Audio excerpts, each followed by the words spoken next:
আর আমরা হলাম ইমানি ভাই, ঠিক কিনা? দেখেন, যেখানে হিন্দু লোকটাও আমার ভাই, বৌদ্ধ লোকটাও আমার ভাই, খ্রিস্টানও আমার ভাই, সেখানে আমরা মুসলমানরা একসাথে এক টেবিলে বসতে পারি না। কিন্তু আমাদের নবী এক, আমাদের কোরআন এক, আমাদের কাবা এক, আমাদের মদিনা শরীফ এক। চিল্লায় বলেন ঠিক কিনা?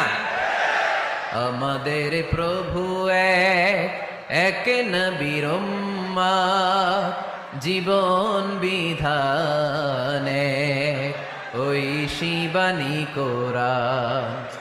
আমাদের প্রভু এক, এক নবীর উম্মত, জীবন বিধানে ওই শিবানী কোরআন। তবে কেন এক নও হে মুসলমান, এক হও